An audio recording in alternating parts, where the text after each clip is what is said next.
Assalamualaikum warahmatullahi wabarakatuh. Berjumpa kembali di Bincang Sore Ramadan bersama Rumah Bacaan Anak Gari. Hari ini kita akan membahas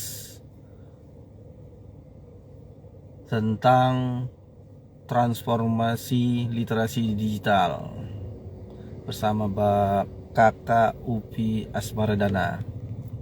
Baik, kita tunggu untuk bergabung Kak Upi di live IG ini.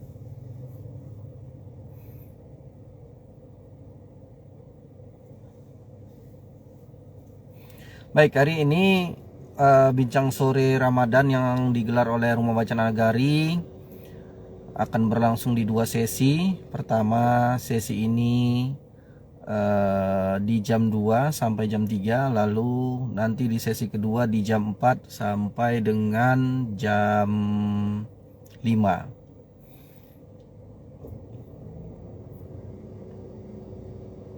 Baik, kita tunggu Bang Upi Asmaradana untuk bergabung ke live IG ini.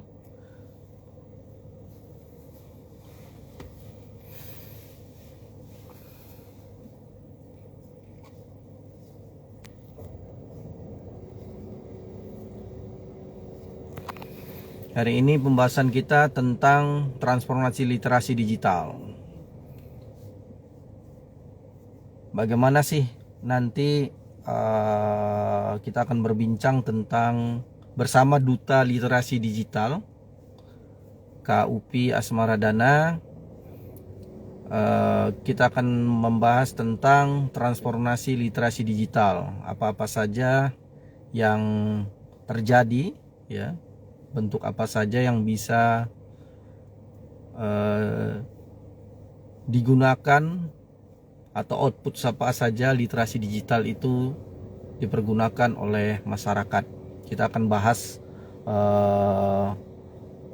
perihal yang menarik ini, sesuatu hal yang menarik ini untuk pengembangan dari gerakan-gerakan literasi melalui komunitas-komunitas baca yang ada di seluruh Indonesia.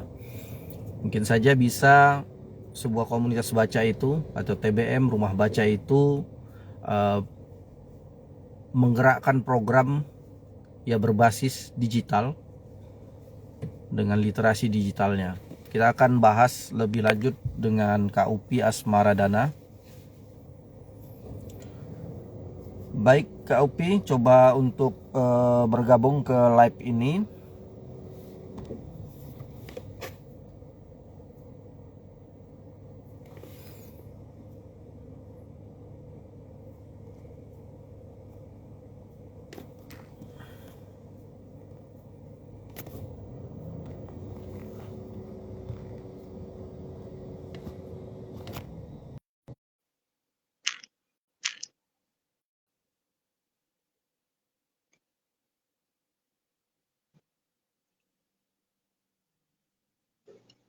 Sambil menunggu Kak Upi,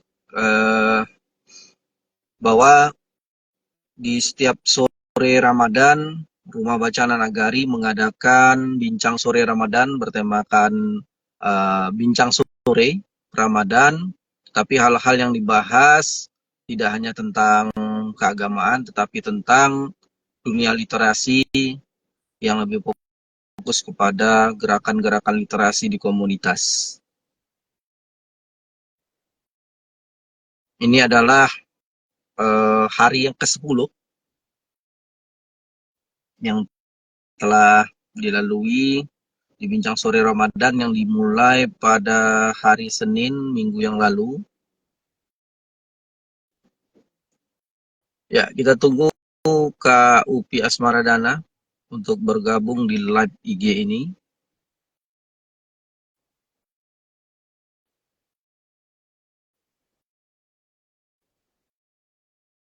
Halo.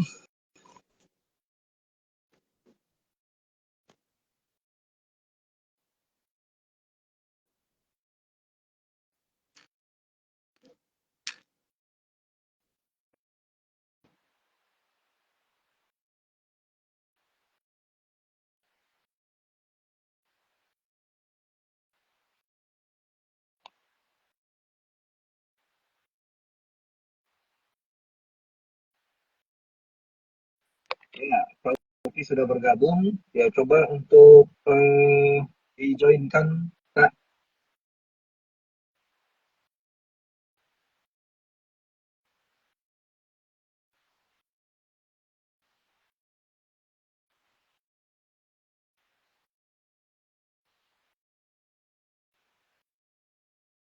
Ya, Kak Upi coba untuk bergabung ke live IG ini, biar saya terima.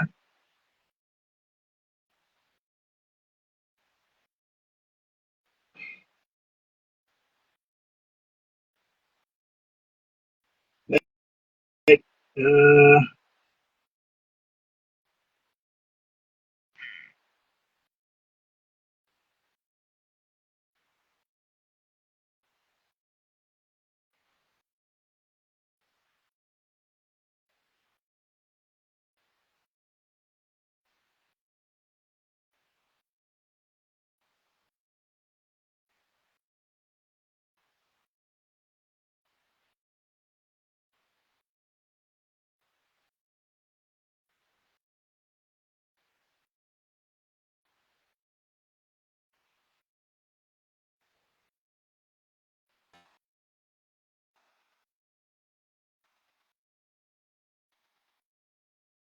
ya Kak, coba untuk bergabung Kak Upi ke live IG-nya, biar saya terima.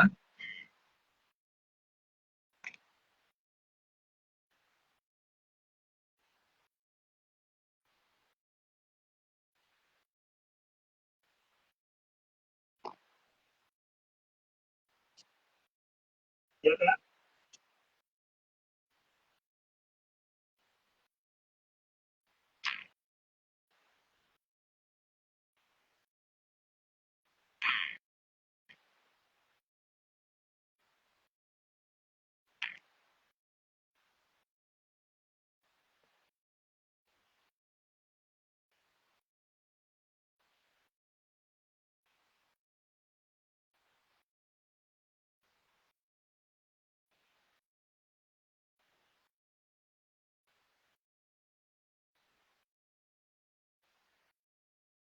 ya Kak, coba untuk bergabung Kak Upi. Apakah ada kendala? Coba bisa di chat di kolom chat biar kita tahu.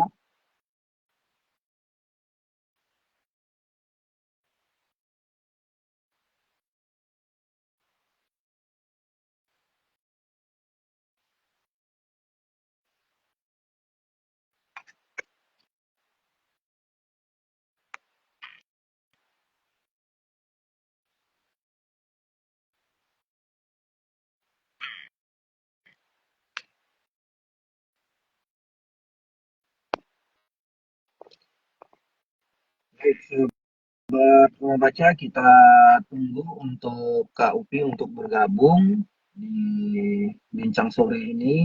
Mudah-mudahan bisa bergabung karena terkadang ada kendala.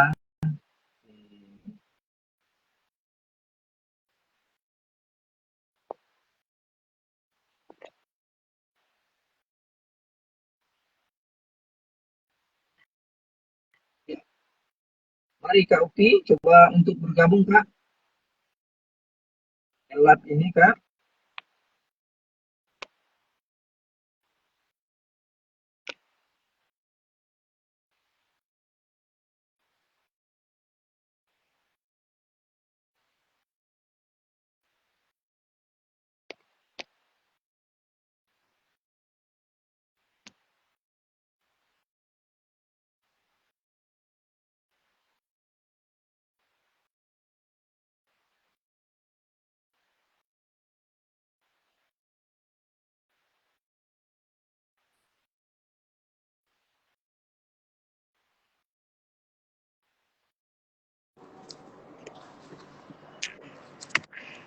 Halo. Ya halo Kak, Halo. coba gabung Ya, ke videonya belum nampak nih. masa? Iya, Belum masak ya? Ini udah bergabung nih kita nih. udah Udah bergabung. muncul ya? Belum muncul ya? Ya belum muncul videonya. Coba dulu.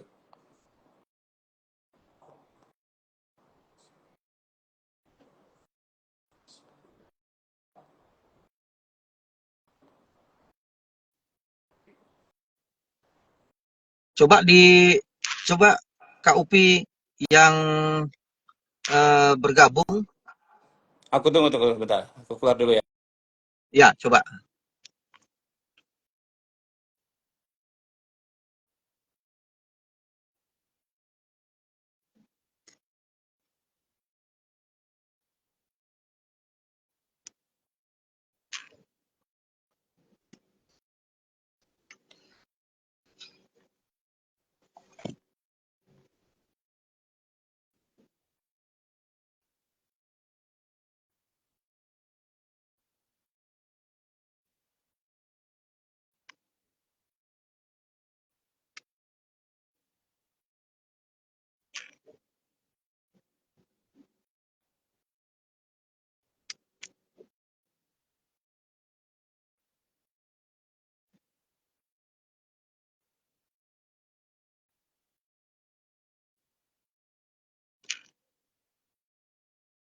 Baik, kita tunggu untuk Kak Upi untuk bergabung di live IG kita.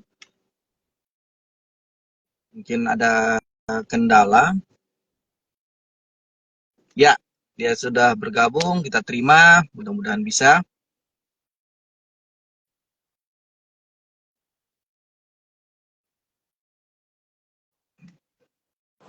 Ya, Udah ya? baik.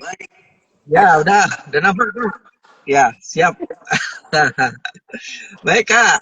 Ya. Assalamualaikum. Waalaikumsalam. Ya, Apa kabar? Sehat ya? eh, Puasa lancar ya? alhamdulillah sehat, Kak. Nah, Baik, kita mulai aja, Kak ya, karena sudah termakan waktu tadi untuk oke, bergabung. oke. Baik, kita Ya. mulai. Baik, sahabat Rumah Baca, hari ini kita berjumpa kembali di acara Bincang Sore Ramadan. Ya, ini hari yang akan ada dua sesi. Yang pertama ada sesi yang jam 2 sampai dengan jam 3, lalu nanti ada jam 4 sampai dengan jam 5. Ini ada sesi pertama bersama Kak Upi Asmaradana, Duta Literasi Digital. Baik, dan pembicaranya juga tidak jauh dari temanya transformasi literasi digital. Ya. Ya mungkin sebelum kita masuk ke tema Kak Upi, sekarang saya ingin bertanya, ya maksudnya Kak Upi coba perkenalkan diri dan posisinya di mana sekarang nih Kak? Di provinsi apa dan apa duta literasi digital itu seperti apa Kak? Oke, makasih. Assalamualaikum warahmatullahi wabarakatuh. Selamat siang semua. Selamat berpuasa. Mudah-mudahan puasa kita lancar. Min. Ya, saat ini saya lagi di kantor nih di Jakarta.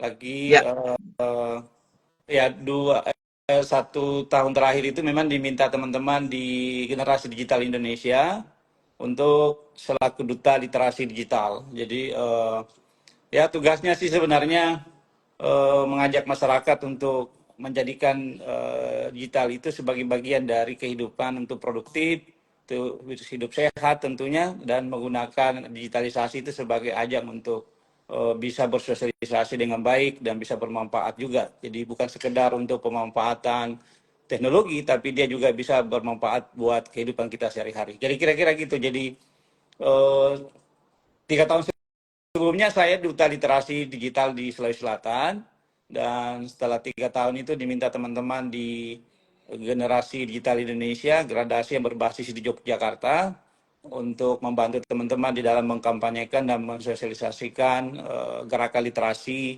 digital di tanah air ya. Kerjanya gitu kira-kira Kak. Jadi kita ini keliling keliling apa saat ini sebenarnya ada gerakan, ada semacam kampanye literasi digital di Yogyakarta, di Jawa Tengah. Itu dari awal puasa sampai sekarang masih berlangsung. Sebelumnya kick off di Lampung, kemudian bergeser ke Yogyakarta, dan hari ini di Jawa Tengah.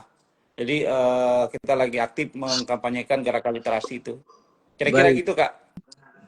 Baik Kak Upi. Kak Upi, ini izinkan saya mungkin tadi Kak Upi belum tahu nama saya. Nama saya Hasan Kak. Saya ketua dari Rumah Baca Anak Nagari, ya Iya, iya. juga suami dari Sri.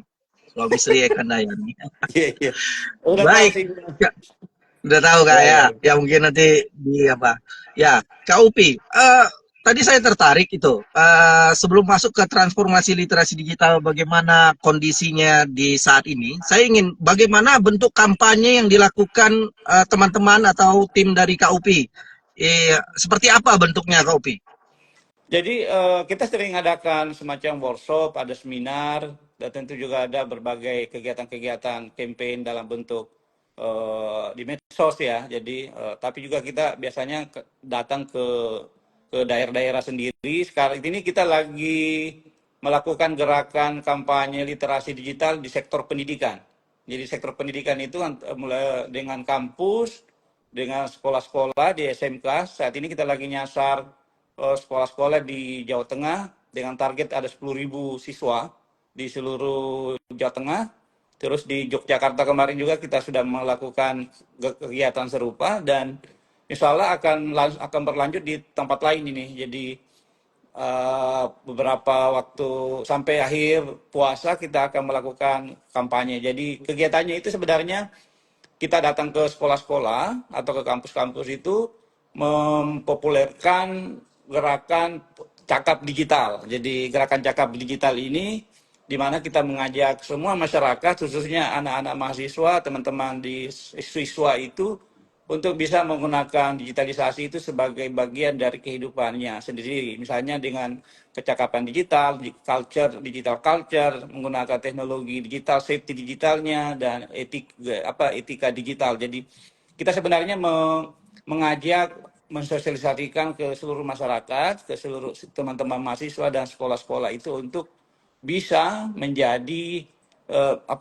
menjalankan aktivitas digitalnya itu dengan tertutup, misalnya dia aman, dia bisa menggunakan teknologi itu sebagai bagian dari konsep untuk bermanfaat. Jadi kira-kira gitu. Nah, sekarang literasi digital itu bukan sekedar kecakapan digital itu. Sekarang kita meluas lagi, yaitu menjadikan gerakan literasi digital itu sebagai ajang untuk menggerakkan perubahan. Jadi menggerakkan perubahan di masyarakat tentunya. Dan yang kedua, literasi digital itu bertransformasi menjadi produktif. Jadi teman-teman sekarang itu dia bisa juga menjadi bagian dari upaya penggerak ekonomi digital, UMKM digital. Nah ini yang sementara kita galakan dan kita bekerjasama dengan Kominfo melalui gerakan cakap digital itu siberkreasi dan juga bekerjasama dengan kementerian terkait. Misalnya saat ini kita bekerjasama dengan Kementerian Pendidikan dan beberapa pihak-pihak bukan hanya secara nasional tapi juga di provinsi, di kabupaten kota. Mungkin juga nanti di Padang itu, di Sumatera Barat, kita bisa juga teman-teman bisa ke sana tuh untuk melakukan semacam sosialisasi, semacam gerakan bersama untuk mengkampanyekan 4 pilar literasi digital itu. Kira-kira begitu. Karena pemerintah sendiri kan sudah mencanangkan gerakan digital menuju Indonesia Emas 2045. Itu sudah ada peta jalan, peta roadmap bagaimana digitalisasi itu menuju 2045. Jadi tentu kita harus mempersiapkan diri, masyarakat itu juga harus mempersiapkan diri dengan sebaik-baik cara. Dan ini yang kita lakukan beberapa waktu terakhir, Kak. Kira-kira gitu, Kak. Baik, saya pernah baca soal roadmap itu ada empat pilar dia, KUP Iya, ya. iya. Ada skill, baru etik ya, baru culture, lalu ada safety juga ya. Ada, Ada ada. 4 pilar. Berarti ini yang dikampanyekan oleh tim dan KUP juga ke sekolah. Apakah di kan ini bentuk kerjasamanya ke dinas pendidikan? Apakah ini sama contohnya dengan seperti penggunaan digital kepada guru, seperti penggunaan Google akun Google untuk itu atau seperti itu KUP? Bagaimana itu Ya, Pak Watu? ya semua hal. Jadi semua hal yang terkait dengan digitalisasi. Ya, termasuk juga cara sistem belajar digital itu kan. Itu juga Iya. kita lakukan. Tapi memang di sosialisasi yang kita lakukan dengan teman-teman di daerah itu, terutama di Lampung kemarin, di Yogyakarta, dan saat ini di Jawa Tengah, itu bagaimana kita sebenarnya mensosialisasikan 4 pilar itu. Nah, 4 pilar itu kan macam-macam turunannya tuh. Misalnya turunan. soal digital etik tuh. Digital etik itu kan banyak hal. Misalnya di situ bagaimana kemudian kita mengajak adik-adik itu, teman-teman itu untuk secara bijak menggunakan gadgetnya, secara bijak menggunakan akun sosmednya agar dia kemudian ketika dia menggunakan akun-akun sosmednya itu dia bukan untuk hal-hal yang tidak baik, positif, yang itu negatif misalnya, tapi dia menggunakan untuk hal-hal positif. Karena banyak hal yang kemudian sosial media itu justru disalahgunakan. Nah, ini yang kita sosialisasikan bahwa sosial media itu sebenarnya ada sisi positifnya, ada sisi negatifnya. Nah, itu perlu diketahui. Yang kedua juga misalnya soal digital safety, misalnya kita mensosialisasikan kepada teman-teman mahasiswa, adik-adik siswa kita itu bahwa hati-hati dalam menggunakan jejak digital, karena jejak digital itu bisa berimplikasi juga bukan saja buat dirinya tapi juga buat masa depannya dia. Jadi sekarang saatnya kita secara bijak menggunakan sosial media itu untuk hal-hal yang positif, hal-hal yang produktif, dan juga hal-hal yang untuk dimanfaatkan untuk di masa depan. Nah, itu kira-kira sih sosialisasi beberapa bagian-bagian itu, dan itu banyak. Contohnya juga kita misalnya di daerah di Jawa Tengah saat ini kita diharapkan untuk menghindari bagaimana sosial media itu tidak mengarah ke bully misalnya. Jadi praktik Hmm. bullying itu di sekolah-sekolah itu kita diminta khusus untuk sharing ke teman-teman di sekolah-sekolah. Kira-kira gitu. Baik, sahabat rumah baca, ya berarti kita ini harus bijak dalam menggunakan perangkat digital dan apa-apa yang di digital. Tadi contohnya saja bahwa penggunaan akun media sosial itu sudah banyak juga turunannya yang harus Ya, diperbaiki karena itu adalah sebuah alam ya, sebuah alam yang memang butuh juga namanya etika di dalamnya walaupun kita itu tidak bertemu tapi ada etika di dalamnya ketika ngobrol, ketika ya. kita ya saling berinteraksi di dalam media sosial. Baik, Kak Upi, ini saya agak mengulik tentang apa namanya pemikiran Kak Upi. Bagaimana sih transformasi digital yang sekarang ini ya di yang dibentangkan di bagi masyarakat kita ini? Apakah kita sudah tergolong kalau dikatakan kategorinya apakah kita sudah tergolong sadar digital atau sudah bagaimana? Ada nggak kategori-kategorinya, Kak Upi? Ataukah kita sangat low, sangat rendah dalam digitalisasi ini? Jadi Kak Hasan, memang indeks literasi digital di tanah air itu di Indonesia itu masih dalam kategori sedang. Jadi ada penelitian yang dilakukan oleh teman-teman Kominfo bekerja sama dengan Kata Data itu melakukan penelitian bahwa saat ini indeks literasi digital di tanah air itu masih kategori sedang. Artinya dia tidak rendah tapi juga tidak tinggi dibanding negara-negara di Asia misalnya atau di Asia Tenggara. Nah, itu banyak faktor penyebabnya sebenarnya. Pertama itu soal kesadaran membaca. Ini kan literasi itu kan sebenarnya di dasarnya, di basicnya itu kan membaca sebenarnya. Jadi dan soal digitalisasi itu sebenarnya itu kan perangkat. Dari perangkat itu di dalamnya itu juga terkait dengan misalnya fasilitas. Fasilitas itu misalnya teknologinya, apakah jangkauan teknologi, ya misalnya soal paket datanya misalnya, soal jaringan, itu kan juga menjadi persoalan yang krusial. Dan hampir kalau di kota-kota sebenarnya itu tidak ada masalah, tapi kalau misalnya kita berjalan ke daerah-daerah terpencil, itu masih banyak daerah yang belum terjangkau internet. Nah, itu kan juga jadi persoalan. Itu yang mungkin kemudian menyebabkan indeks literasi digital kita itu masih dalam kategori sedang. Nah, apa yang dilakukan teman-teman saat ini adalah bagaimana kita mengajak semua pihak untuk memanfaatkan kondisi itu. Nah, minimal sebenarnya adalah eh, perangkat-perangkat digital yang dimiliki masyarakat itu bisa dipahami manfaatnya, kan gitu, bukan sekedar dia berkomunikasi penggunaan teknologi komunikasi, tapi perangkat digital itu dimaksudkan dia produktif. Nah, seperti yang saya jelaskan tadi, transformasi digital yang dimaksud itu adalah gerakan literasi itu jelas, literasi digital itu bukan sekedar kegiatan membaca, kegiatan memproduksi konten, tapi dia diarahkan untuk mengubah kebiasaan-kebiasaan masyarakat dari yang kehidupan offline ke digital. Itu kan yang perlu selalu disosialisasikan. Yang kedua, masyarakat itu kadang menganggap bahwa apa yang terjadi di digital itu berbeda dengan dunia nyata, Ya. kan itu kan. Padahal sesungguhnya saat itu batasan antara realitas realitas kehidupan nyata itu sudah batasan antara realitas digital itu sudah nyaris lagi batasnya sih semakin tipis. Itu kadang orang mengatakan ini kan cuma di digital nggak mungkin ditahu orang. Dia kemudian membuat konten dan akhirnya efeknya itu bermasalah. Nah ini yang mau kita ingatkan bahwa realitas digital itu sekarang itu sudah nyaris berbanding sama dengan realitas sosial atau realitas sehari-hari. Nah itu yang mau disosialisasikan. Yang kedua memang eh, transformasi digital itu kita harapkan mendorong bagaimana masyarakat itu bisa produktif. Nah, Kak sekarang kan eh, misalnya nih, bagaimana kita ngajak orang-orang, misalnya anak-anak sekolah itu untuk menggunakan gadgetnya itu untuk produktif. Misalnya melahirkan konten-konten yang positif. Misalnya nih, cara bercocok tanam yang baik.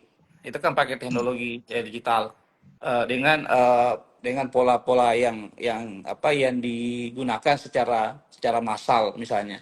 Atau kemudian kita melibatkan siswa-siswa anak-anak sekolah yang putus sekolah, pengamen. Jadi kita ajak mereka untuk menggunakan teknologi itu untuk produktif. Misalnya nih, para pengamen itu menggunakan sosial media untuk tampil live misalnya di IG misalnya kan, atau di TikTok ya. Jadi kemudian orang sekarang bisa jadi artis dengan menggunakan teknologi digital, nggak harus ke Jakarta kan. Ada saya Ya. punya kawan di Makassar itu menggunakan TikTok dan IG untuk live musik di akunnya dan itu kemudian mendatangkan duit itu. Artinya banyak penonton dan dia bisa produktif di situ. Jadi kira-kira digitalisasi ini mempermudah eh, kehidupan, tapi di lain sisi kalau tidak dimanfaatkan dengan baik itu bisa menjadi bumerang atau bisa menjadi hal-hal yang negatif. Misalnya di judi online, ya, Ya. prostitusi online itu kan banyak tuh yang sekarang yang beredar di dunia digital. Nah ini yang harus kita terus sosialisasikan dengan baik sehingga kemudian digitalisasi itu posisi positifnya itu jauh lebih besar ketimbang sisi negatifnya. Di samping tentunya kita juga mengajak masyarakat untuk bijak menggunakan gadget itu yang penting dikomunikasikan di sekolah-sekolah. Jadi misalnya berapa jam sih seharusnya mereka mengkonsumsi misalnya menggunakan gadgetnya dalam sehari. Nah, biasanya kan di UNESCO itu kan ada standar tuh yang berlaku bahwa untuk menggunakan gadget itu untuk anak-anak sekolah, untuk anak-anak balita, untuk usia dini itu ada batasan. Nah, sekarang kan sudah nyaris tidak bisa ada Sudah. pembatasan. Ya. Bahkan kita sering melihat itu di materi-materi kita itu kalau kita praktek itu di sekolah-sekolah.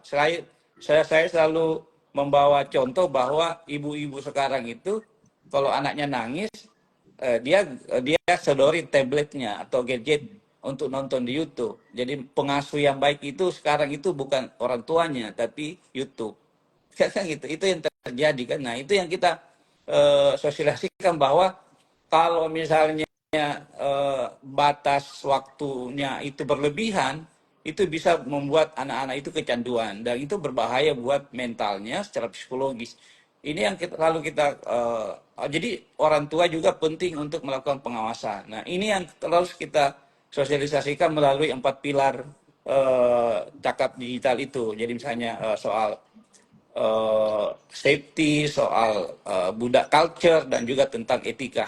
Kira-kira itu Kak yang harus kita dorong, harus kita ingatkan selalu bahwa literasi digitalisasi itu di lain sisi mempercepat perubahan, tapi di lain sisi juga kalau kita tidak aware itu bisa membawa hal-hal negatif. Itu yang penting saya kira. Baik, Kak.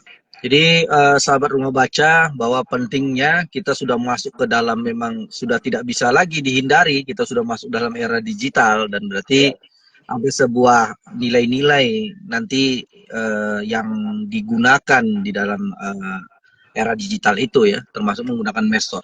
Baik Ya. Kak, Kaupi, ini saya tertarik dengan bagaimana ini kemampuan ya. Apakah saya dengan komunitas saya di Rumah Bacaan Nagari, ada sesuatu yang saya merasa kurang ketika ya teman-teman, kadang-kadang ada anak kuliah yang datang masuk ke tempat saya ya, ke rumah baca, tetapi terkadang kemampuan memahami bacaan juga sangat rendah gitu. Jadi eh, membaca buku ya, buku yang secara fisik itu sangat rendah.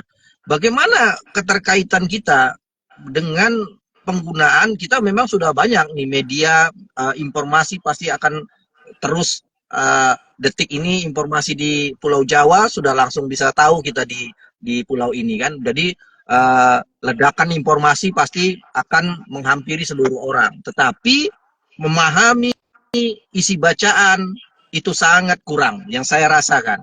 Bagaimana itu Kaupi? Untuk adakah eh, tadi kan Kaupi hanya bercerita tentang bagaimana etik tentang ininya gitu. Tetapi kan kita menghadapi bahwa kenyataannya masyarakat Indonesia ini masih kurang dalam perihal memahami isi bacaan. Bagaimana dengan ledakan informasi yang datang di gadgetnya, dia tidak bisa memilah, memilah dari informasi tersebut, sehingga banyak terjadi hoak. Bagaimana bentuk kampanye yang Kak Upi lakukan dengan teman-teman secara teknisnya itu kepada mereka? Ya, kalau sebenarnya soal membaca itu kan kembali ke masing-masing orang. Nah, itu kan soal minat baca. Sebenarnya di Indonesia itu bukunya banyak, sangat banyak buku, sangat banyak literasi, referensi sebenarnya sangat banyak sekarang bahkan di era digital ini semua buku itu bisa kita akses. Ya, Artinya dulu untuk membaca buku kita harus ngeluarin duit ya. Sekarang itu kan dengan digitalisasi kita bisa mendownload buku-buku yang berkualitas. Bahkan Perpustakaan Nasional itu sekarang juga menyiapkan sarana untuk itu. Jadi teman-teman tidak harus kekurangan referensi atau kekurangan literatur untuk mengakses buku-buku berkualitas. Dan memang persoalan yang dihadapi masyarakat Indonesia saat ini kan soal minat bacanya. Minat bacanya yang rendah kan, bukan membacanya yang kita sebenarnya suka membaca karena membaca dalam pengertian sehari-hari kita kan kita juga membaca apa saja sebenarnya. Tapi yang kurang itu memang minat baca terhadap buku-buku yang berkualitas ya, referensi-referensi atau literasi literatur yang berkualitas. Gimana caranya menumbuhkan minat baca? Itu yang jadi persoalan. Nah, salah satu yang sering dilakukan itu adalah bagaimana kita mengajak peningkatan minat baca itu dari keluarga. Dari keluarga dulu gitu. Jadi misalnya nih, gimana dalam satu hari itu kita membaca buku 1 jam dalam satu hari misalnya. Atau misalnya yang kedua yang juga sering dilakukan beberapa teman itu mengajak hari buku dalam satu keluarga. Jadi misalnya di setiap hari Sabtu dan Minggu itu ada satu sesi di mana kita membaca buku. Atau membaca buku secara digital. Nah, misalnya itu kan. Nah, itu yang jarang sekarang terjadi. Jadi memang minat baca yang dipersoalkan saat ini itu menjadi persoalan yang menjadi masalah kita semua, bukan hanya masalah mahasiswa yang di tempatnya kehasan itu, tapi saya pikir hampir semua orang seluruh. sekarang itu mengalami masalah krisis minat baca. Ya, dia lebih lebih ke visual sekarang. Jadi orang lebih suka Betul. nonton daripada membaca. Itu juga persoalan. Nah, itu yang kemudian yang dikhawatirkan Kak Hasan tadi itu munculnya berbagai disinformasi dan misinformasi yang kita sebut hoax itu. Kenapa muncul hoax? Karena eh, literasinya, kemampuan membacanya itu rendah. Sehingga kemudian dia serap apa saja itu dari informasi-informasi itu langsung kemudian dikonsumsi tanpa melalui filter. Nah, itu sebenarnya salah satu manfaat dari membaca itu adalah kita dapat insight atau dapat pengetahuan-pengetahuan yang mendalam terhadap suatu tema atau suatu masalah. Jadi menurut saya kemampuan membaca itu dipengaruhi sama minat baca. Dan minat baca itu sangat dipengaruhi oleh faktor internal dan eksternal. Faktor eksternal dan internal itu menurut saya itu sebaiknya dibangun dari keluarga. Jadi kalau misalnya sekarang itu kan orang tua itu dia lebih banyak ke mall ketimbang dia ke perpustakaan kan gitu. Atau Ya, misalnya betul. kita ngajak anak-anak itu lebih banyak ke mana ya, ke tempat-tempat yang tidak ada bukunya malah, ya. Ya, Jadi museum dan perpustakaan kan sekarang itu menjadi tempat yang eh, tidak terlalu populer untuk dikunjungi di setiap akhir pekan misalnya kan, atau di hari-hari tertentu misalnya. Jadi, nah ini yang jadi persoalan serius yang kita hadapi. Tetapi bukan berarti kita harus diam, karena teman-teman di generasi digital itu dan teman-teman penggiat literasi itu tetap berharap bahwa apa yang dikerjakan ini bukan merupakan pekerjaan jangka pendek, tapi merupakan pekerjaan jangka panjang yang harus secara berkesinambungan terus kita lakukan berbagai upaya agar meningkatkan minat baca untuk adik-adik kita, untuk anak-anak kita, dan juga komunitas kita. Saya kenapa senang selalu di rumah baca teman-teman di Kahasan, itu karena tidak banyak orang yang peduli terhadap gerakan literasi. Dan kita berterima kasih karena masih banyak orang yang mau meluangkan waktu untuk mengurus literasi. Karena literasi itu Kahasan secara ekonomis itu kan dianggap apa ya?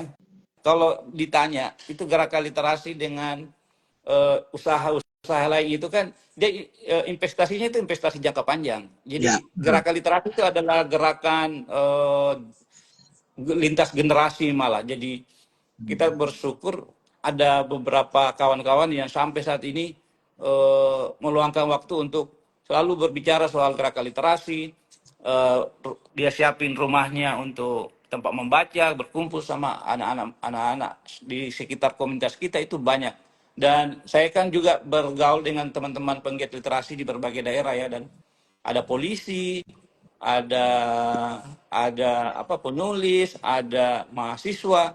Bahkan sekarang kita lagi di beberapa kota itu keasan sekarang ada hal yang menarik nih. Jadi misalnya dinas perpustakaan Hmm, di beberapa provinsi itu juga sudah mulai menggalakkan namanya perpustakaan ibu dan anak. Jadi hmm, perpustakaan ibu dan anak. Jadi di Sulawesi Selatan itu ada namanya itu perpustakaan ibu dan anak. Jadi ibu-ibu dan anak-anak itu bermain di situ, dan itu kemudian perpustakaan itu menjadi tempat untuk berkumpul dan bermain. Jadi kemudian orang itu datang ke sana. Ya, jadi hmm. mungkin juga ada trik-trik yang perlu dilakukan agar bagaimana kita menarik minat masyarakat agar dia datang ke perpustakaan.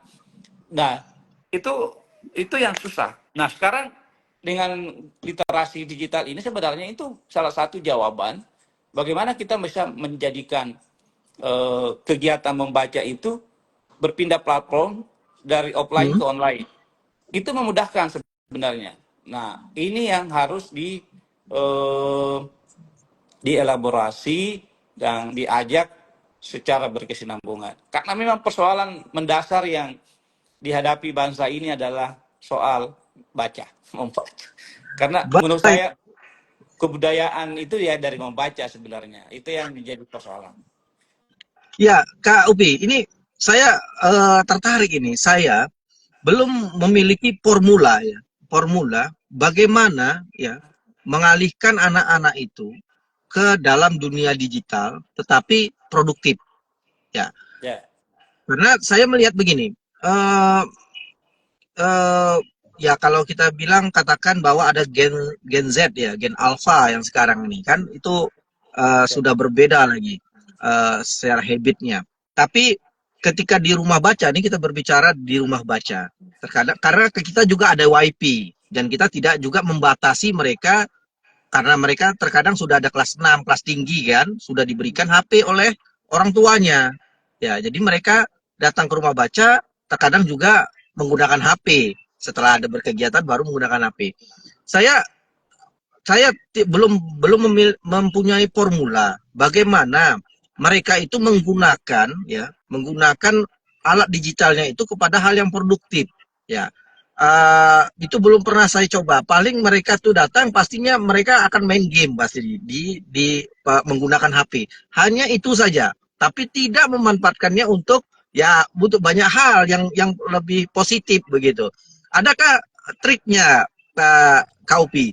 Bagaimana bisa diterapkan di rumah baca? Saya ingin memang dia bisa mengakses itu dengan hal yang positif, bukan hanya yang ya game gitu ya. Nah, sebagaimana itu Kak Upi? Ya, game itu sebenarnya tidak salah. Cuma persoalan, misalnya rumah baca di tempatnya Kak Hasan itu dan teman-teman di sana, itu buat aja konten-konten, Kak. Buat Ya, konten-konten. konten.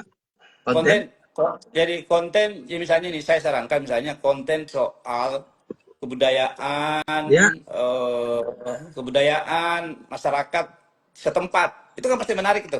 iya, iya.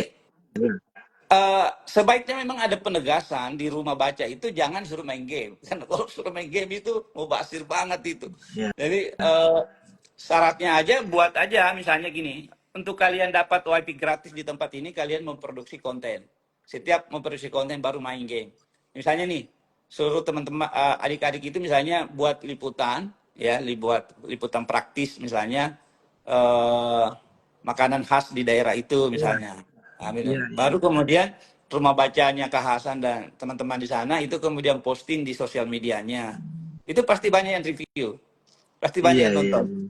Nah, yang akan membedakan kita dengan produksi rumah penggiat literasi dengan masyarakat biasa itu adalah di narasinya, di isinya, di kontennya. Jadi kalau masyarakat biasa yang memproduksi konten itu ya paling lucu buat lucu-lucuan kan Iya, gitu kan, buat iya. happy-happy aja, fun aja. Tapi kalau dari produksi rumah baca misalnya kita misalnya eh, memproduksi sebuah konten misalnya sejarah tari-tarian di Padang misalnya, itu kan pasti itu unik itu. Atau Ini. lagu-lagu tradisional yang lagi happening misalnya di Padang itu kan ada lagu yang lagi happening sekarang itu di Padang itu ya apa ya yang dinyanyiin apa itu menarik itu.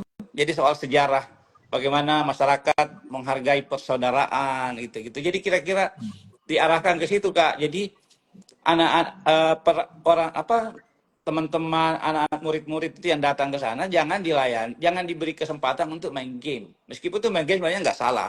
Cuma memang eh, porsinya itu harus lebih banyak ke memproduksi konten-konten video. Iya, Misalnya iya. ya lain. Atau misalnya gini, bagaimana kita memproduksi sebuah konten eh, bagaimana membaca apa literasi-literasi daerah secara misalnya Hmm. cerita-cerita apa ya cerita-cerita anak-anak dulu, cerita coron-coron apa istilahnya kayak hikayat. Hmm. Itu menarik itu Iya. pasti.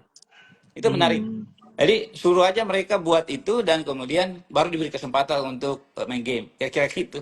Iya. Jadi jangan dibiarkan dia main game, datang ke sana menggunakan fasilitas WiFi, main game, selesai sudah. Waduh, itu malah kita menyiapkan mereka itu menghabiskan waktunya begitu saja tanpa produktif. Itu yang kita sebut dengan transformasi digital berbasis inklusi sosial itu adalah mengajak pengguna digital itu agar memanfaatkan teknologi digital itu untuk produktif. Nah, ini salah satunya. Jadi karena kalau kita ngajari mereka untuk membaca pasti dia boring itu anak-anak. Wah ngapain membaca? Ya udah kalau kau boring sekarang kamu memproduksi tentang sejarah masyarakat Padang misalnya, pasti mereka membaca. Jadi Iya, iya. seperti itu. Ya mungkin itu semacam kiat aja tapi apakah itu berhasil atau tidak tapi kita bisa coba dengan mengajak mereka untuk bisa berpartisipasi memproduksi konten-konten yang positif. Ini tuh Kak. Jadi gini Kak Upi, saya tertarik ini dengan ini. Saya ingin terapkan itu di rumah baca anak Ya, nagari ya. ya, Karena ya. saya tertarik dengan digital karena saya juga ya untuk skill digital bisa lah. Saya mengajarkan anak-anak itu komputer karena gratis Ya. kan ada komputer gratis di situ dan itu Oh, kan betul. ya pasti skillnya akan saya buat. Kalau selama ini mereka di HP kan, sekarang dengan komputer kan lebih lebih banyak beragam. Dan kan nanti ya seperti yang tadi Kak Upi bilang, dengan gadgetnya bisa buat video Iya. yang memang positif seperti itu. Hmm. Pak, tapi saya ingin ini, apa nih? Andai kata ada nggak Kak Upi, dari Kak Upi itu modulnya gitu? Ada nggak modulnya tentang itu? Jadi kan, jadi misalnya gini, ya kita sebut dengan transformasi digital itu menggunakan digitalisasi untuk produktif itu. Kayak misalnya kita ngini ngajarin tutorialnya, Iya, tutorial misalnya, tutorial memproduksi konten sejarah daerah. Buka aja di akun YouTube. YouTube itu kan punya segalanya. Jadi iya, tutorial. Jadi gini, cara belajar yang produktif itu tidak harus membaca buku, tapi sekarang dengan digital itu kita bisa mendapat ilmu tutorial, cara membuat video pendek, misalnya kan, cara mm, memotret, cara mendesain, itu kan semua ada di YouTube, iya, ada di platform digital. Jadi semua itu digitalisasi itu mempermudah semua hal. Misalnya cara memasak makanan Padang, misalnya. Misalnya itu tinggal buka di Google, tinggal di search di Google dengan di YouTube, itu muncul itu tutorialnya. Dari situ kemudian kita belajar. Dan banyak sekarang orang-orang yang kemudian menggunakan teknologi digital itu, platform digital itu untuk belajar dan produktif. Bahkan saya kasih contoh tadi itu yang pemusik itu, dia itu tidak pernah ikut kelas musik, tidak pernah les musik. Kak Hasan itu tahu nggak? Dia tuh banyak belajar main musik itu melalui YouTube. YouTube ya, YouTube. betul Jadi betul. digital teknologi di platform itu digital itu memudahkan kita untuk belajar sebenarnya. Jadi tinggal memang men-challenge orang untuk bagaimana dia bisa produktif dan menggunakan digital aset digitalnya itu untuk produktif dan bisa menghasilkan duit. Karena banyak akhirnya orang yang kaya raya sekarang itu karena menggunakan teknologi digital kan gitu. Nah, Ya, ini bisa kita jadikan sebagai pelajaran bahwa literasi digital itu bukan saja mendorong perubahan tapi juga bisa produktif. Nah, ini yang bisa dimanfaatkan teman-teman di di rumah baca, dan kemudian orang akan datang berlomba-lomba. Oh ya, kalau kita mau punya duit, kita datang ke rumah baca karena di sana bukan sekadar membaca, tapi kita diajari tutorialnya gitu. Nah, kalau di aspek kami itu mungkin yang bisa kita bantu mungkin bikin pelatihan-pelatihannya tuh. Jadi hmm, pelatihan-pelatihan. Kalau misalnya kan kalau di platform YouTube itu kan biasanya penjelasannya itu yang jadi persoalan kan di prakteknya tuh. Nah, mungkin kita bisa berkolaborasi, kita bikin pelatihan misalnya bagaimana pelatihan membuat naskah ya yang ya, bagus, yang menarik, atau membuat liputan dalam bentuk video kan, bagaimana hmm, mendesain ya, ya, pelatihan-pelatihan mendesain. Meskipun semuanya ada di YouTube sih sebenarnya sekarang itu. gitu, ya. Jadi Hmm, eh, kita ngajak orang itu, mengarahkan mereka bahwa semua hal-hal yang dibutuhkan di kehidupan itu semua ada di platform digital. ya, Jadi ya, dengan gampang, tidak bayar lagi kan? Tidak bayar. Jadi eh, mudah banget hidup sekarang di era sekarang. Memang, tapi tinggal bagaimana kita tekun, bagaimana kita memanfaatkan aset-aset digital itu, platform digital itu untuk hal-hal positif.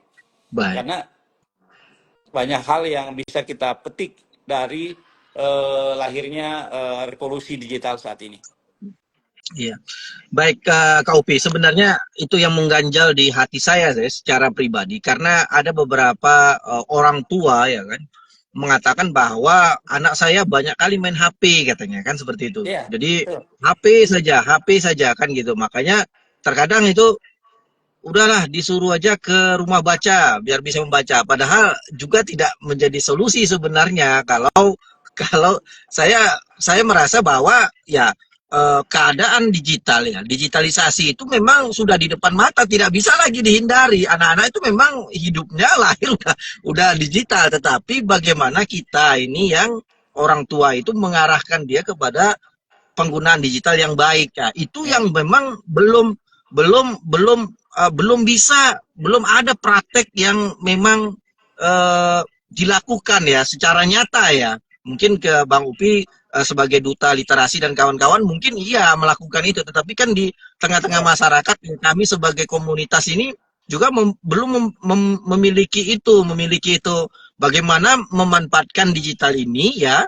Ya untuk ya nggak mungkin mereka dihindari dari dunia digital, tapi memanfaatkan digital itu kepada hal yang positif pastinya harus dilakukan seperti itu, bukan dihindari penggunaan gadget, penggunaan HP. Padahal kan umur dia sudah memang bagaimana umurnya udah SD kelas 6 ya pasti pasti melihat kawannya menggunakan itu pasti dia menggunakan itu. Itu yang menjadi permasalahan sebenarnya.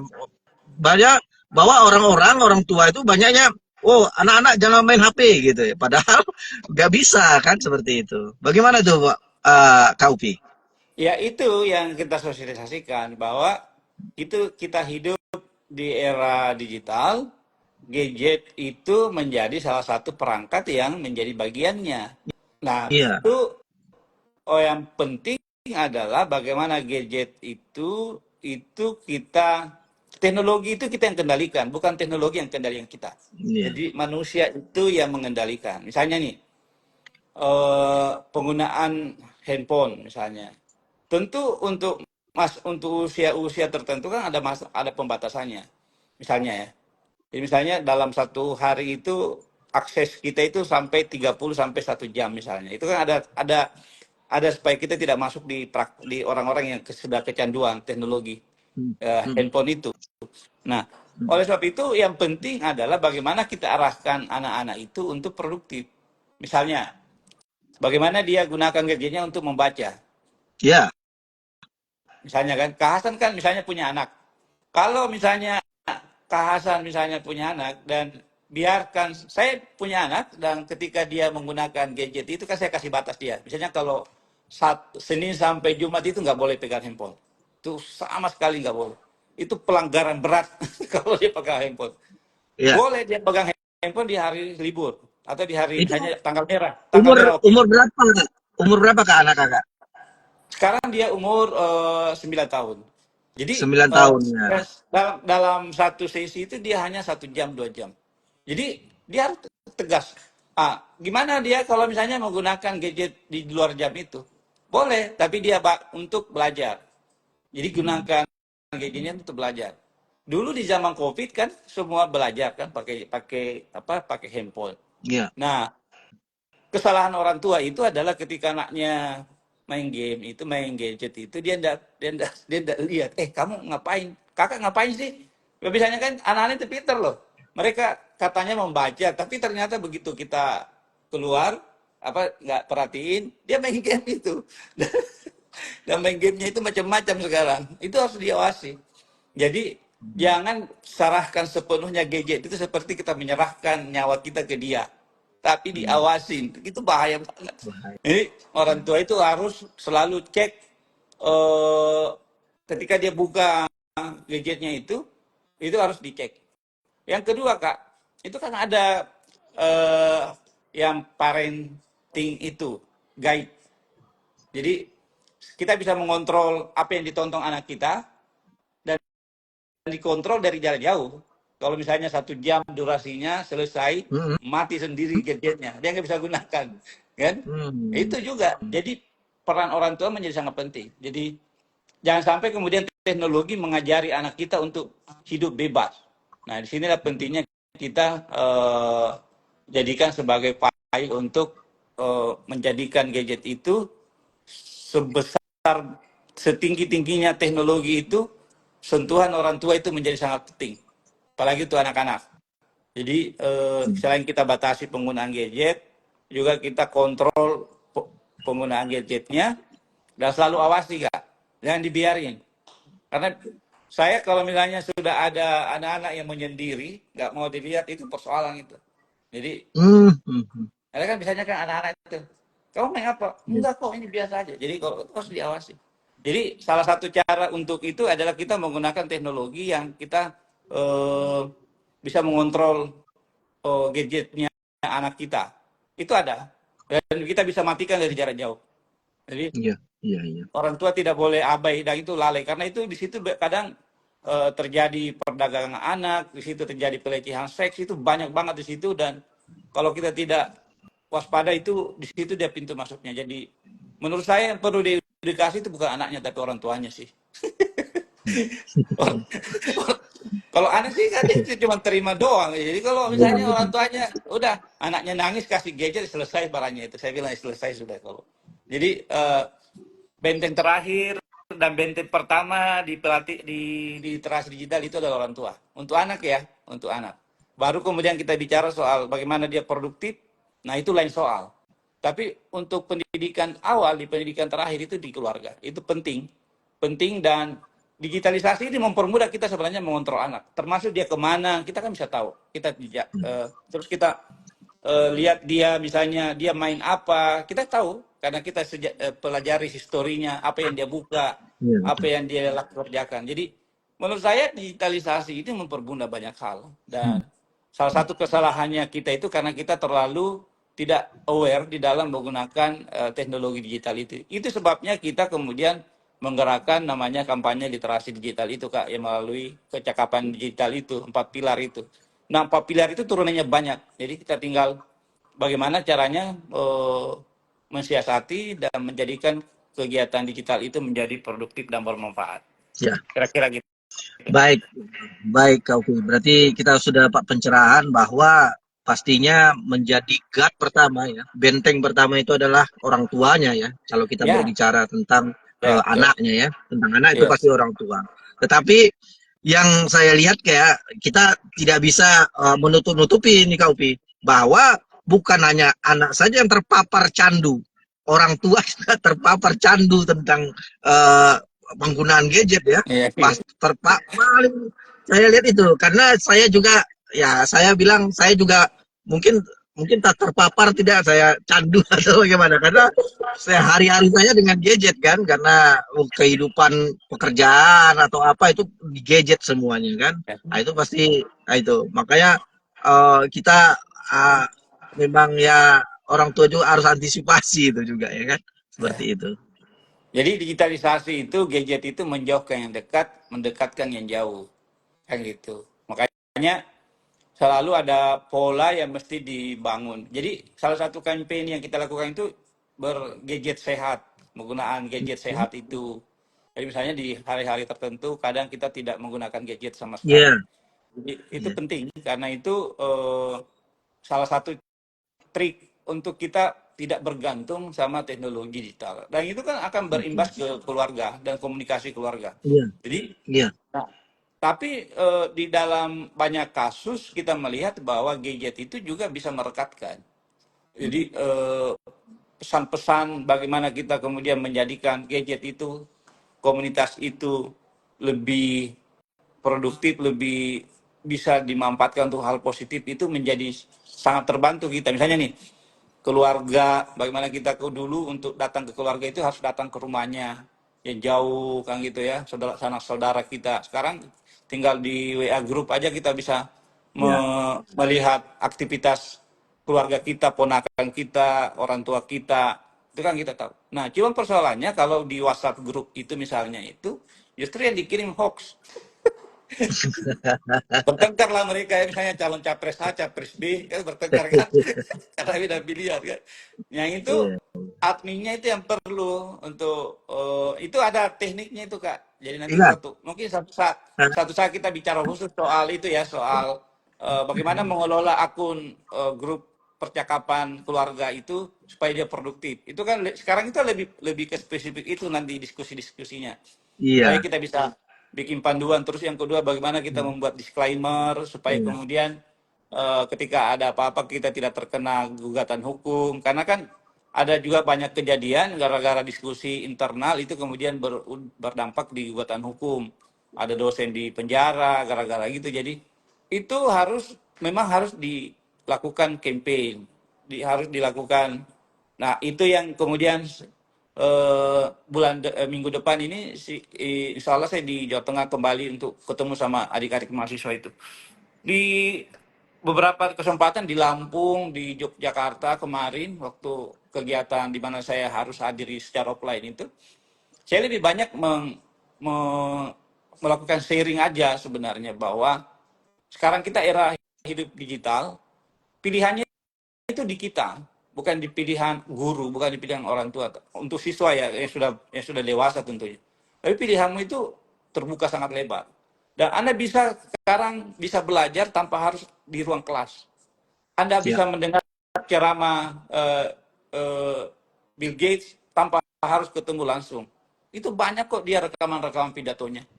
Anda mau ketemu langsung rektor tanpa harus ketemu langsung. Sekarang banyak materi-materi pidato-pidato kuliah-kuliahnya. Jadi saya pikir era sekarang itu semuanya menjadi gampang dan tinggal kita sekarang memanfaatkan digital itu untuk kebaikan. Nah, ini yang perlu diedukasi, bukan sekedar untuk untuk hal-hal yang sifatnya tidak produktif. Jadi di beberapa tempat itu saya selalu mengajak adik-adik itu, ayo gunakan digitalisasi ini sebagai bagian dari kehidupan kita sekarang, karena kita sekarang suka tidak suka sudah masuk di era ini. Ya, kita betul-betul memang harus selektif, harus bijak, dan tentu selalu melakukan literasi ketika kita membaca atau menerima informasi-informasi. Nah, yang aku kasih ini ya, resep di grupnya kami itu, di grup. Jadi kami itu punya grup namanya Simpul Literasi Digital. Itu para Ya. relawan-relawan di berbagai kota, relawan-relawan di berbagai kampus, dan relawan-relawan di berbagai sekolah. Nah, salah satu yang kita selalu anjurkan itu 10 plus 10. Jadi 10 menit pertama itu ketika menerima informasi, dibaca dulu selama 10 menit, baru kemudian di-share setelah 10 menit. Karena biasanya 10 menit pertama itu kita melakukan verifikasi terhadap sumber informasinya. Misalnya nih, Kak Hasan dapat informasi A misalnya. Ya jangan langsung dikirim ke akun di grup keluarga, karena itu belum tentu benar. Tentu kita harus verifikasi dulu. Ini sumbernya dari mana? Ya. Siapa yang kirim, kan? Referensinya dari mana? Itu harus ditelusuri dulu. Nanti setelah itu baru kemudian dikirim di mana-mana kemana-mana. Nah, itu salah satu yang dilakukan di dalam kita berkegiatan literasi di masyarakat. Nah, ini yang selalu kita terapkan. Tapi memang Kak Hasan, ini butuh proses yang panjang, tidak serta-merta selesai dalam 1 hari, 2 hari. Karena ini yang kita hadapi ini adalah soal kebiasaan. Jadi tantangannya itu jauh lebih besar. Kita ketemu anak siswa paling ngomong apa sih, kan generasi kita sudah berbeda ini sekarang. Jadi pikiran kita, cara kita itu sudah jauh berbeda dengan apa yang dilakukan adik-adik kita sekarang. Jadi ini Iya. tantangannya jauh lebih besar, saya pikir itu. Baik, Kak Opi, ini kalau saya kan di Sumatera Barat juga sebagai Ketua Forum Taman Bacaan Masyarakat, Forum TBM Oh, saya. Nah, oke. ketua forumnya di wilayah. Ya mungkin nanti ya mungkin ada rencana atau bisa diberikan juga edukasi di taman bacaan gitu kan. Kan Boleh, Kak boleh. Upi sekarang nih di apa nih Kak Upi, di sekolah-sekolah, atau kita nanti saya juga akan coba hubungi Kak Upi nanti ya terkait ini. Saya ingin juga nanti kita Zoom ya, saya undang Kak Upi sebagai narasumber bagaimana sih gerakan literasi digital di komunitas nanti. Apakah Ya. bisa itu Kak Upi nanti? Ya, kita lanjuti pembicaraan itu kan, begitu. Boleh Kak, dengan senang hati. Jadi Bisa ya Kak ya? insya Allah saya luangkan waktu Mm-mm. untuk kita bisa, tapi jangan dadakan. Jadi misalnya 2-3 hari sebelum atau seminggu sebelumnya supaya kita Oh bisa ya, atur waktu untuk pasti. atau juga mungkin kalau misalnya programnya itu ada ke Sumatera Barat, nanti aku coba diskusikan ya dengan teman-teman di Simpul Relawan Generasi Siap. Digital Indonesia itu. Nanti saya coba Siap Kak Upi. diskusikan juga. Dan Ya. hari ini juga saya sudah sampaikan ke teman-teman bahwa ada acara di sini, Iya. dan nanti mungkin sebagian juga akan nanti sebentar lihat kembali di IG-nya teman-teman di sana. Jadi saya pikir Karena eh, terus aja bekerja, karena gerakan literasi digital itu gerakan yang secara kasat mata itu tidak terlihat. Jadi gerakan literasi itu adalah gerakan jangka panjang, gerakan untuk generasi, satu generasi ke depan kita. Ya, Jadi ini menjadi sangat penting, kemudian yang mendorong kita kemudian menjadikan literasi itu sebagai bagian dari upaya kita membangun bangsa, bagaimana kita berkontribusi secara baik untuk mengajak orang untuk terus meningkatkan minat bacanya, minat daya bacanya dan jam bacanya. Gitu. Jadi minat bacanya tinggi, tapi daya bacanya yang gaya kurang. bacanya kurang. Ya.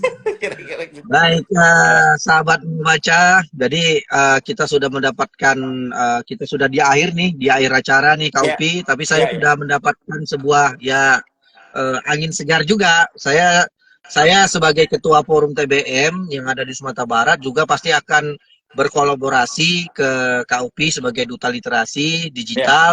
Mudah-mudahan nanti kita bisa ada satu waktu kita di Zoom aja atau bagaimana nanti kita atur teknisnya, Kak. Saya juga ingin bahwa kita punya ini Kak Upi di lebih daripada 100 taman bacaan di sini, di Oh taman banyak ya. bacaan di Sumatera Barat banyak. Jadi dan mayoritasnya kebanyakannya itu kepada anak Kak Upi. Oh, yang umur Anak-anak berapa Kak? Umur berapa mereka? umurnya SD Kak Upi. SD. Oh, Nah, SD ya SD inilah Kak Upi, SD kelas tinggi hmm. kan, SD kelas 6 begitu dan Iya, pasti iya, iya. itu waktunya bukan kepada mereka targetnya nanti, tetapi yang bagi saya pikir kepada pengelola taman bacaannya, bagaimana dia menerapkan ya empat pilar tadi di komunitasnya, ya agar mengerti juga nanti bisa diturunkan kepada anak-anak yang yang mereka bina nanti gitu Kak Upi. Hmm. Boleh itu Kak untuk pengelola ya. Pengelola Ya, penting karena dari pengelola itu nanti dia yang kemudian melakukan training untuk hmm, betul.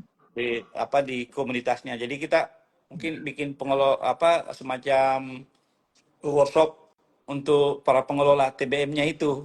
Siap. Jadi soal bagaimana pemahaman literasi digital Ya, agar kemudian TBM-nya itu produktif. Saya membayangkan kalau misalnya dalam satu TBM saja dia memproduksi satu konten dalam satu ya. hari, jumlahnya Ah, 100, 100 itu berarti dia memproduksi ya minimal 50 konten dalam satu hari dari TBM-nya Sumatera Barat itu, kita share dia, kita bisa monetize Kak, bisa dapat duit itu.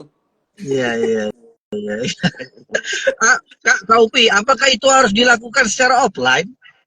Workshop Uh, seperti itu.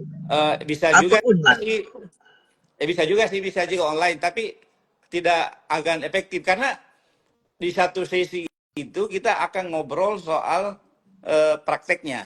Jadi gimana caranya supaya karena kebetulan saya kan ini kerja sehari-hari saya di media, Kakak. Jadi saya Iya, ini iya, iya, iya. punya media yang berbasis di beberapa kota di Indonesia.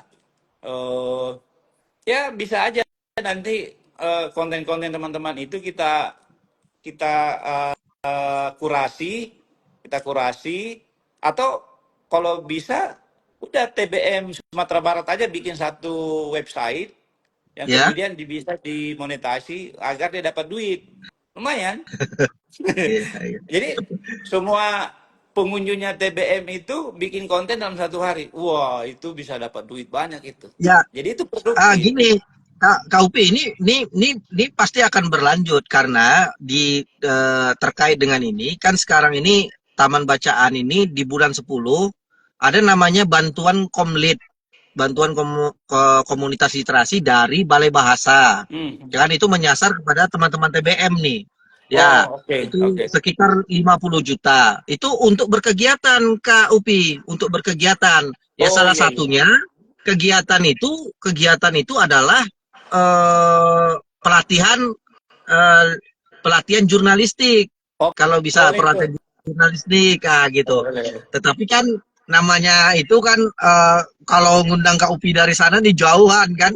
Kalau andai kata misalkan ada teman atau apa ya bisa juga di sini jadi kan eh, pembiayaannya lebih murah atau bagaimana. Karena kan ya Kak Upi tahu sendiri bagaimana kondisi taman bacaan kan. Tapi itu Iya, pasti saya akan bertanya lebih lanjut nanti Kak Upi soal-soal itu nanti Kak Upi. Ya, nggak apa-apa Kak. Jadi nanti kita coba cari cara supaya juga tidak memberatkan teman-teman TBM di sana. Nanti saya coba cari cara, saya cari pembiayaan supaya saya bisa ke sana ketemu teman-teman. Bisa melalui Kominfo atau Kementerian Pendidikan atau melalui teman-teman di gradasi generasi digital Indonesia itu bisa juga. Nanti kita coba supaya tidak membebani teman-teman. Nah, tapi outputnya itu Hah? bisa kita gunakan untuk teman-teman di Sumatera Barat. Misalnya kita bikinkan dia website, bikinkan semacam tempat untuk nampung konten-konten yang Ya, bagus itu, yang ya. kemudian aku bisa juga ambil buat kantor, ya, supaya dia bernilai duit, Ya. ya produktif, dan bisa kita kembalikan ke TBM. Jadi kalau misalnya ada produksinya, kalau ada uangnya, ada produksinya, itu bisa juga bermanfaat. Minimal TBM-nya itu dikenal masyarakat luas di Indonesia. Benar. Tuh, jadi ada Ya kalau kalau entitasnya. kalau di rumah baca Nagari sudah ada websitenya Kak Upi, Oh, RBN sudah ada. or ID. Ya Ah, sudah oke. ada. Tapi Ah, sudah eh, menghasilkan, sudah memang menghasilkan, sudah belum menghasilkan. cuma untuk branding komunitas saja Ah, Kak. Belum itu makanya butuh butuh butuh apa gurunya untuk mengajarkan nanti tuh. nanti aku kirim, jadi gini, bikin aja workshop terbatas. Nanti kita Ya, ajak anak-anak kantor saya untuk ngajari supaya websitenya itu punya AdSense ya. Supaya dia bisa ya, ada penghasilannya. Jadi nanti aku gratis lah itu buat teman-teman TBM lah. ya. Nanti nanti kita cari harinya Kak Upi. Ya, Nanti minta saya nanti akan hubungi Kak Upi terkait hal ini Kak Upi. siap, siap. Mudah-mudahan ya kalau saya sebagai forum TBM kan saya jadi ketuanya ya mungkin ini ada kegiatan dari forum TBM nantinya kepada teman-teman agar agar teman-teman juga produktif sebagai seorang pegiat literasi kan gitu Kak Upi. Ya, Ya. betul. Saatnya sekarang produktif. Jadi literasi digital itu, jadi yang disebut dengan transformasi digital berbasis inklusi sosial itu adalah bagaimana semua orang yang terlibat dalam kegiatan literasi itu, dia tidak sekedar sebagai konsumen, tapi dia produsen. Produsen. Ya, Jadi dia menghasilkan. hasil. Menghasilkan dalam arti, kemudian dia juga bisa mempunyai kontribusi ekonomi. Jadi bukan sekedar kita cerita seperti saat ini, tapi dia juga bisa, cerita kita ini bisa dikemas dalam bentuk kegiatan-kegiatan yang produktif. Dan ya Baik. kita akan dapat dua hal. Satu, kita dapat manfaat bahwa kita mengedukasi masyarakat untuk tetap peduli sama gerakan literasi, tapi secara ekonomi juga kita bisa mendatangkan keuntungan dari situ. Jika kemudian kegiatan ini bukan sekedar untuk ya pelatihan semata, tapi dia juga menghasilkan sesuatu yang bisa dinilai secara ekonomis. Itu yang kita gerakkan selama ini. Jadi produksi-produksi itu, dan itu ada, dan sudah banyak contoh kasus yang menarik di mana digitalisasi itu dimanfaatkan untuk hal-hal yang sifatnya produktif. Ya, Dan itu sangat terbuka. baik. Baik, Kopi. Mungkin kita sudah Ya, melewati batas waktu dari nggak acara. apa-apa. Ya, saya berterima kasih kepada Kak Upi. Ya, Sahabat Rumah Baca, mungkin nanti kita akan melanjuti permasalahan apa namanya literasi digital ini di komunitas-komunitas di Taman Bacaan Masyarakat di Sumatera Barat. Ya, mungkin Kak Upi, terima kasih sudah membersamai kami di Rumah Bacaan Nagari. Terima kasih akan ilmunya. Akhir kata saya ucapkan Assalamualaikum warahmatullahi wabarakatuh. Salam literasi. terima kasih. Makasih. Assalamualaikum warahmatullahi wabarakatuh. Izin keluar ya, Kak. Waalaikumsalam. Ya, Ya, salam buat teman-teman di baik. sana. Ya, Siap, Assalamualaikum. siap. Masih Kak. Yo, waalaikumsalam.